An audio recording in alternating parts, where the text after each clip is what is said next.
right, we are back with the requested knot videos. Okay, so these videos are going to be not just about how to tie the knots, but how to teach the knots. So I have one long string with a darkened end. I'm going to call it the green end because I know that I painted it green. I'm not sure if it shows up as green. And then the plain end. We're going to do a square knot.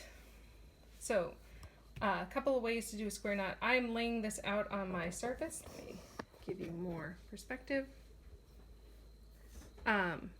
Laying out is a good way to teach especially young kids about knots because they can leave it down, not have to use their hands for everything.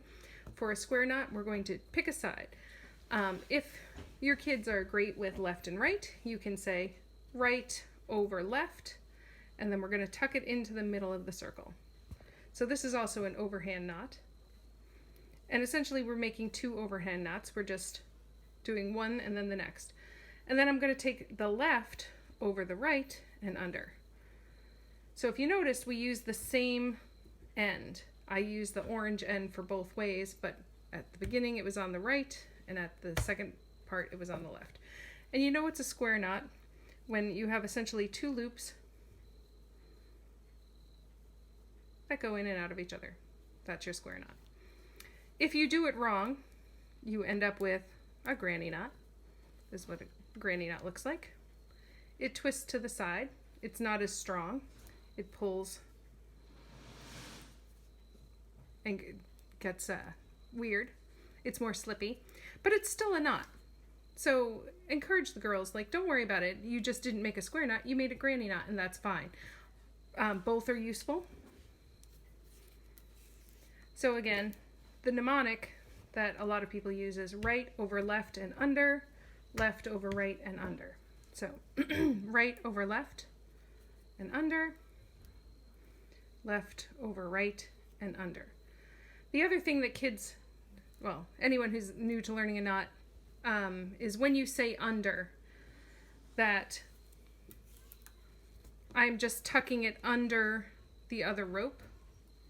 And specify what that under is. You know, in this case, I'm going into the circle that I created.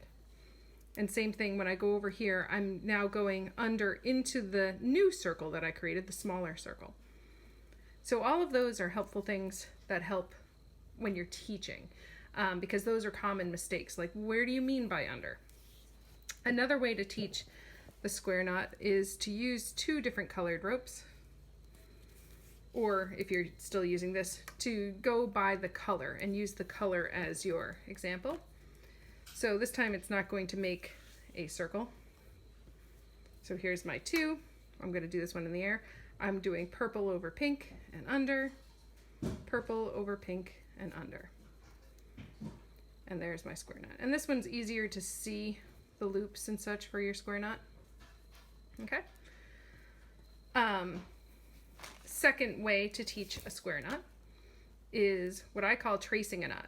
So if you noticed, actually let me do that, that these created two loops, and you can actually see that this rope goes underneath, goes around the back, and comes out again and back down through the other loop.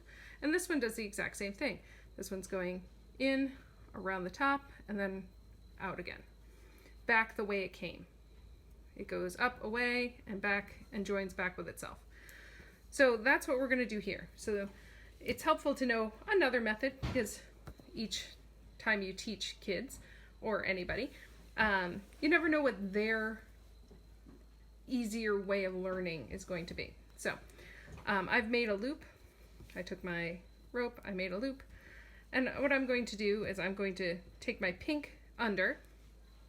I'm going to go behind these two with the pink. And then I'm going to go back to where it came from. Okay? And then pull. And then I've got a square knot again. Okay? Again, I'll do it again. And you can always rewind these videos. You don't need me to do it again, probably. Here's my loop. I'm coming underneath. I'm going to go behind and then go back down where I came from. And I often say pull all four. That means I'm pulling these two and these two as pairs. In other knots, I will also say pull all four. Okay. What makes this kind of cool is there's a belief that there were things called a thieves' knot, and that back on ships, like Mayflower type ships, the sailors would tie their belongings in a bag using a square knot, and what they would do is they'd go the opposite way.